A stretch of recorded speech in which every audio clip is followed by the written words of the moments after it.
Hello guys, welcome back to my channel. तो दोस्तों मैं आप सभी के लिए लेकर आ गई हूँ एपिसोड 8 की हिंदी एक्सप्लेनेशन। तो चलिए दोस्तों देरी न करते हुए एपिसोड और वीडियो की शुरुआत करते हैं। तो एपिसोड की शुरुआत में हम देखते हैं जहाँ पे मान्यांग की पूरी बॉडी में जो है धुआं घुसने की वजह से वो बेहोश हो चुकी होती है। उसकी पल्स जो है एकदम धीमी पड़ जाती है। तब यहाँ पे चैंग उसके लिए काफी ज्यादा घबरा जाता है और उसे उठाने की कोशिश करता है, लेकिन वो उठती नहीं है। फिर तभी वो जो है उसे सीपीआर देता है। सीपीआर देने की वजह से मान्यांग को होश आ जाता है। फिर वहीं पे युआन भी आ जाता है। वो बताता है चैंग को कि रेस्क्यू टीम आ चुकी है कंपनी में। फिर चैंग जो है मान्यांग को अपनी गोद में उठाकर घर की ओर निकल जाता है। वहीं पे वो घर पहुंच जाता है तो उसके नाना जो है सभी को डांट रहे होते हैं, कह रहे होते हैं उन सबसे कि आखिर तुम सबके होने के बावजूद भी शिनयान की ऐसी हालत कैसी हुई। तुम लोगों को जो है शिनयान को प्रोटेक्ट करने के लिए वहां पे रखा गया है। और वहीं पे वो बोलते हैं कि एक बार के लिए एलएच को कुछ भी हो जाता तो मैं जो है उसे संभाल भी लेता, लेकिन मेरी ग्रैंड डॉटर को कुछ भी नहीं होना चाहिए। कि तभी उसी वक्त जो है मान्यांग को होश आ जाता है। तो उसके ग्रैंडपा जो है उसके पास जाते हैं और बोलते हैं कि शिनयान बेटा तुम अब कैसी हो, तुम्हें कैसा फील हो रहा है। तुम्हें पता है डॉक्टर ने बताया कि तुम्हारी बॉडी में जो है धुआं घुसने की वजह से तुम बेहोश हो गई थी, लेकिन अब तुम ठीक हो। लेकिन अगर तुम्हें जरा से भी प्रॉब्लम महसूस हो तो तुम मुझे बता देना, मैं तुरंत ही डॉक्टर को कॉल कर दूंगा। तभी अभी मान्यांग अपने ग्रैंडपा से बोलती है कि ग्रैंडपा अब मुझे अच्छा फील हो रहा है, आपको जो है मेरी इतनी चिंता करने की जरूरत नहीं है। तभी अभी उसके ग्रैंडपा बोलते हैं कि आखिर मैं तुम्हारी चिंता कैसे ना करूं, तुम्हें पता है तुम जो है कल से बेहोश पड़ी हुई हो, लेकिन इसी टेंशन की वजह से मैं कल रात को सो नहीं पाया कि आखिर तुम्हें होश कब आएगा। लेकिन अब तुम जो है फाइनली ठीक हो गई तो मुझे बहुत अच्छा लग रहा है। तभी अभी शिनयान अपने ग्रैंडपा से बोलती कि सॉरी ग्रैंडपा, मैंने आपको इतना परेशान किया, लेकिन ग्रैंडपा मैं सच में एकदम ठीक हो गई हूँ। आपको मेरी अब इतनी चिंता करने की जरूरत नहीं है। फिर वहीं पर उसके ग्रैंडपा जो है चैंग से बोलते हैं कि तुम्हें जो है अब शिनयान से शादी कर लेनी चाहिए जल्द से जल्द। कि तभी यहाँ पे सभी लोग जो है एकदम से ये बात सुनकर बहुत ज्यादा हैरान हो जाते हैं। वहीं पे मान्यांग भी जो है ये बात सुनने के बाद एकदम से बैठ जाती है अपने बेड पर और अपने ग्रैंडपा से बोलती है कि ग्रैंडपा आप ये क्या बोल रहे हैं। वहीं पे उसके ग्रैंडपा बोलते हैं कि मैं सही बोल रहा हूँ, तुम्हें तो पता ही होगा ना इस वक्त जो है एलएच का कोई भी लीडर नहीं है।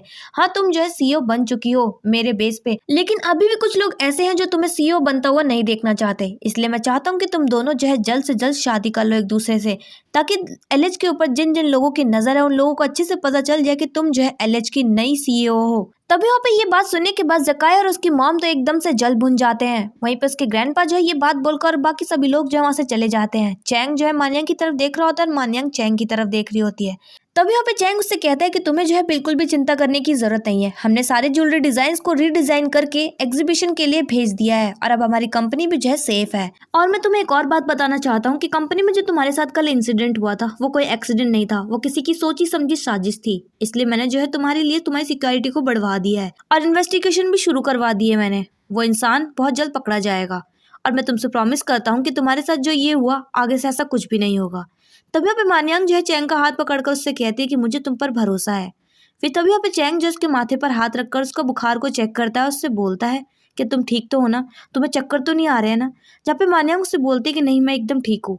तभी वो बोलते कि नहीं मैं एक बार डॉक्टर को बुला देता हूँ। वो डॉक्टर को बुलाने के लिए जा ही रहा होता है कि तभी मान्यांग उसका हाथ पकड़कर उसे रोक लेती है और बोलती है कि चलो हम दोनों शादी कर लेते हैं। जिस पर चैंग जो है एकदम से हैरान हो जाता है, उसकी तरफ देख रहा होता है। तभी वो बोलते कि तुम्हें होश भी है, तुम क्या बोल रही हो। तभी वो बोलती कि हाँ मैं जो बोल रही हूँ एकदम होश में बोल रही हूँ और हाँ मैं ये जानती हूँ कि मैं असली जोंग शिनयान नहीं हूँ, लेकिन मैं जब से यहाँ पर आई हूँ सिर्फ एक तुम ही हो जिस पे मैं भरोसा कर सकती हूँ। तो क्या तुम मुझसे शादी कर कर मेरे साथ नहीं रह सकते क्या ऐसे ही। जिस पर चैंग उससे कहता है कि तुम मुझसे शादी करने की बात कर रही हो, तुम्हें पता है अगर तुम मेरे साथ एक बार शादी कर लेती हो तो तुम जो है मेरे साथ एक रिश्ते में बन जाओगी और फिर तुम जो है अपनी दुनिया में कभी भी वापस नहीं जा पाओगी। और क्या तुम्हें मेरी असलियत के बारे में पता है, और तुम क्या तब भी श्योर हो तुम मुझसे शादी करना चाहती हो। वो इतना सब कहकर वहां से फिर चला जाता है और फिर मान्यांग भी जो है सोच में पड़ जाती है। वो चैंग के बारे में सारी बातें याद कर रही होती है। वो सोच रही होती है कि वो जब से यहाँ पे आई है सिर्फ एक चैंग ही है जिसने उसका हमेशा मदद की है, उसे प्रोटेक्ट किया है हर एक कदम पर। वहीं पे चैंग भी जो है मान्यांग के बारे में सोच रहा होता है कि मान्यांग जब से यहाँ पे आई है उसने उसकी हमेशा हर एक कदम पर मदद की है। हाँ वो जानता है कि वो असली जोंग शिनयान नहीं है, पर तब भी उसने बिना किसी फायदे के बिना किसी लालच के उसकी मदद की है। वहीं पे वो दोनों जो है मन बना लेते हैं। मान्यांग भी जो है चैंग की तरफ जा रही होती है, चैंग भी जो है मान्यांग की तरफ ही जा रहा होता है। मान्यांग जैसे ही दरवाजा खोलती है तो चैंग उसके दरवाजे पर ही खड़ा होता है। फिर तभी वो कुछ बोलने वाली होती है तो चैंग जो है तुरंत ही उसकी कमर से पकड़ के उसे एक पिलर के पास ले जाता है और वो दोनों जो एक दूसरे के काफी करीब होते हैं और एक दूसरे की आंखों में देख रहे होते हैं। तभी वहाँ पे मान्यांग उससे कहती है कि मुझे नहीं पता कि मैं तुम्हारे साथ शादी करने के लिए रेडी हूँ या नहीं, लेकिन मेरे पास सिर्फ एक तुम ही हो। वहीं पे चैंग भी जो उससे कहता है कि चलो एक दूसरे से शादी करते हैं और हम दोनों जैसे ही शादी कर लेंगे तो मैं जो है तुम्हें अपने बारे में सब कुछ बता दूंगा। फिर हम नेक्स्ट सीन में देखते हैं जहाँ पे लिन जो है एलएच स्टार की रीडिजाइन की हुई ज्वेलरीज की पिक्चर को देख रही होती है और काफी खुश हो रही होती है। तभी वो कहती है कि भाई आपने देखा, एलएच ने जो है रीडिजाइन कर अपनी ज्वेलरीज को एग्जीबिशन के लिए भेज दिया है और उन लोगों ने साबित कर दिया है कि उन्होंने जो है हमारे डिजाइन को कॉपी नहीं किया है। और आपको पता है ट्विन रोजेस के कॉन्सेप्ट को यूज कर ज्वेलरीज को रीडिजाइन किसने किया है? लिन मुफान ने, और चैंग ने जो उसे एग्जीबिशन में पहुंचाया है। वो दोनों ने साबित कर दिया कि वो कितने काबिल है। तभी वो काफी खुश हो रही होती है और अपने भाई को भी दिखाती है। तब इसका भाई कहता है कि हाँ सच में एलएच स्टार ने जो है काफी बदलाव किए अपने ज्वेलरी डिजाइन्स में। लेकिन तभी वो अपनी बहन की तरफ देखते हुए बोलता है कि आखिर तुम खुश कैसे हो सकती हो? यहाँ तुम्हारा भाई जो है हार गया और तुम जो है उनके लिए इतनी खुश हो रही हो। मुझे समझ में नहीं आ रहा है कि आखिर तुम चाहती क्या हो? तुम खुश किसके लिए हो? लिन मुफान के लिए या फिर चैंग के लिए? तभी वो बोलती कि भाई मैं दोनों के लिए खुश हूँ, मुझे दोनों ही पसंद है और मैं ये सब इसलिए कर रही हूँ ताकि हमारी कंपनी को फायदा हो। और आपको पता है ना कि ये दोनों जो हैं कितने ज्यादा काबिल हैं। अगर मैं इन दोनों को अपने काबू में कर लेती हूँ तो इससे हमारी कंपनी को बहुत ज्यादा फायदा होगा और एलएच स्टार खुद पर खुद डूब जाएगी।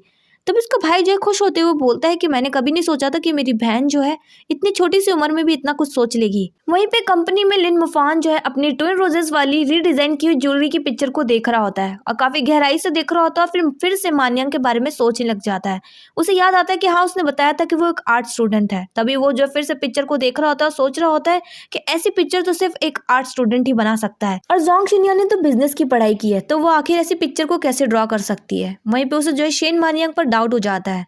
फिर हम दूसरी तरफ देखते हैं मान्यांग की बेस्ट फ्रेंड नना को, जो कि अपनी कॉमिक बुक पर काम कर रही होती है बर्गर खाते खाते। तभी वहाँ पे फांग आ जाता है, चुपके से उसका बर्गर खाने की कोशिश कर रहा होता है।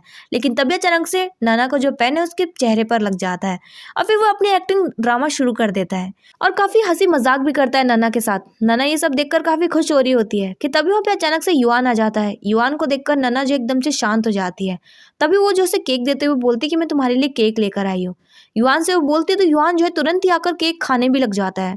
वो दोनों जो है उसे केक खाते हुए देखकर एकदम से शॉक्ड हो जाते हैं।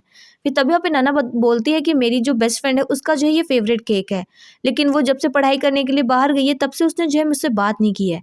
मैंने उससे इतने सारे मैसेजेस किए लेकिन उसने मेरे एक भी मैसेजेस का रिप्लाई नहीं दिया। वो मेरी बेस्ट फ्रेंड है। तभी हमें फांग कहता है कि क्या तुम्हारी सच में वो बेस्ट फ्रेंड है? उससे तुम्हारे मैसेजेस का रिप्लाई भी नहीं दिया। तभी वो बोलती है कि हाँ वो मेरी चाइल्डहुड फ्रेंड भी और हम दोनों ने पढ़ाई भी साथ में ही की है, वो भी एक ही यूनिवर्सिटी में। और तभी वो बातों ही बातों में जो है शेन मान्यांग का नाम ले लेती है, जिससे कि उन दोनों को जो है पता चल जाता है और वो दोनों बहुत ज़्यादा शॉक्ड हो जाते हैं। फिर वो दोनों जो है बहाना मारकर वहाँ से निकल जाते हैं। वहीं पे वो दोनों आपस में डिस्कस करते हैं कि अगर उन्होंने जो है अगर अपने बॉस को बताया कि नना जो है शेन मान्यांग की बेस्ट फ्रेंड है तो चैंग उसे तुरंत ही कंपनी से बाहर निकाल देगा, जिसकी वजह से नना को जो है काफ़ी बुरा लगेगा। तभी वो लोग जो है सोचते हैं कि क्यों ना हम इस बात को जो है सच को जो है छिपा कर रखें और ऐसी कोशिश करेंगे कि वो कभी शेन मान्यांग और नना को आपस में मिलने ही ना दे। वो हमेशा इस बात का ध्यान रखेंगे।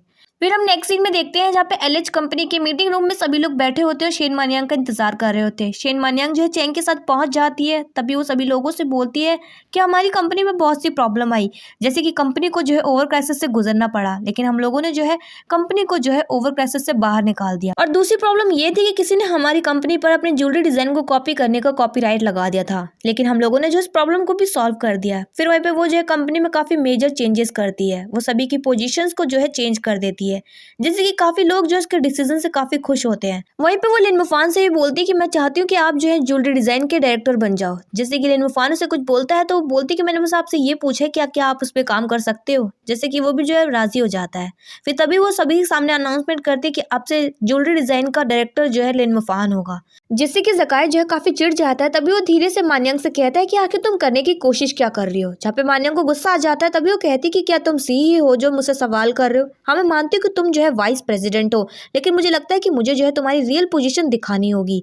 और वहीं पे वो सभी के सामने अनाउंसमेंट कर देती है कि अब से जकाय जो है लॉजिस्टिक डिपार्टमेंट का मैनेजर होगा, जिससे कि जकाय जो काफी चिढ़ जाता है और वो उससे भड़क पड़ता है। लेकिन तभी चैंग और सिक्योरिटी होने की वजह से वो शांत भी हो जाता है। और वहीं पे मान्यांग जकाय के साइड में बैठे हुए उसके सपोर्टर की भी बैंड बजाती है। वो कहती है कि मिस्टर जोंग, मुझे लगता है कि मुझे भी जो है आपकी रियल पोजीशन दिखानी होगी। क्या आप अपने मुंह से सच खुद बताएंगे या फिर मैं बताऊं सबको?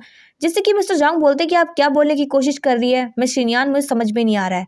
तभी बोलती कि आपको अच्छे से समझ में आ रहा है कि मैं क्या बोलने की कोशिश कर रही हूँ, आप सच बताएंगे या नहीं? जहाँ पे वो मान्यांग से कहता है कि आप चेयरमैन साहब की ग्रैंड डॉटर, तो इसका मतलब ये नहीं कि आपको ये हक मिल जाएगा कि आप जो है कंपनी में किसी को भी पोजीशन से हटा सकती है। आप जो मुझे बदनाम करने की कोशिश कर रही है, आप मुझ पर इल्जाम लगा रही हैं। तभी वहाँ पे चैंग जो है सभी के सामने मिस्टर जोंग की पोल खोलता हुआ नजर आता है। वो सभी के सामने बताता है कि मिस्टर जोंग, क्या आप नहीं थे जिन्होंने जो है फाइनेंशियल मैनेजर को घूस देकर फाइनेंशियल डिटेल्स को मैनिपुलेट किया, और दूसरी बात ये कि आपने जो हमारी कंपनी के ज्वेलरी डिजाइन को चोरी कर कर बाहर बेच दिया। तभी वहाँ पे मिस्टर जोंग जो है कह रहा होता है कि नहीं, ये सब झूठ है, मैंने ऐसा कुछ भी नहीं किया, आप हम पर जो है झूठा इल्जाम लगा रहे हैं। तभी वहाँ पे अचानक से लिन और उसका भाई आ जाता है। लिन का जो भाई है वो काफी इम्प्रेस होता है शेन मान्यांग से। तभी वो कहता है उसकी तारीफ करते हुए कि आपने जो साबित करके दिखा दिया कि आप कितनी काबिल है। मुझे लगा था कि आप जो है बिजनेस के लायक नहीं है, लेकिन आपने ये चैलेंज जीत कर ये साबित कर दिया कि आप जो है मुझसे कंपटीशन करने के लायक है। फिर वहीं पे वो सभी के सामने ये भी बताते हैं कि उसने जो है मिस्टर जोंग को पैसे दिए थे और ये जो है डिजाइन को चोरी करवाकर उन पर झूठा इल्जाम लगाया था, कॉपीराइट क्लेम किया था, लेकिन मैंने ये सब बिजनेस के लिए किया था और बिजनेस में तो इतना सब चलता ही है। आखिरकार उसने किसी का मर्डर तो नहीं करवाया ना बिजनेस के लिए। वहीं पे वो जकाई को ये सब सुनाते हुए कह रहा होता है और इतना कहकर वहां से चला जाता है। और वहीं पे ये सब साबित भी हो जाता है कि कंपनी में जितनी भी कुछ गड़बड़ हुई थी वो सब कुछ मिस्टर जोंग ने की थी। वहीं पे सिक्योरिटी गार्ड जो है उठाकर वहां से बाहर ले जाते हैं। फिर हम देखते हैं कि मान्यांग जो सभी के सामने अनाउंसमेंट करती है। वो सभी को बताती है कि वो बहुत जल्द चैंग से शादी करने वाली है और जैसे इन दोनों की शादी हो जाएगी तो वो दोनों जो है कंपनी के हाफ हाफ ओनर बन जाएंगे। वो इतना कहकर वहां से चली जाती है। फिर हम देखते हैं कि शादी वाला दिन भी आ जाता है, जब उसके ग्रैंडपा जो है काफी खुश होते हैं और तैयार हो रहे होते हैं शादी के लिए। कि तभी वहाँ पे शिनयान की जो है मासी आती है और वो जो है अपने फादर को एक गिफ्ट देती है और कहती है कि क्या डैड आप मेरी तरफ से ये शिनयान को दे सकते हैं, क्योंकि आज मुझे कोई ज़रूरी काम है तो मैं उसकी शादी में नहीं आ पाऊंगी।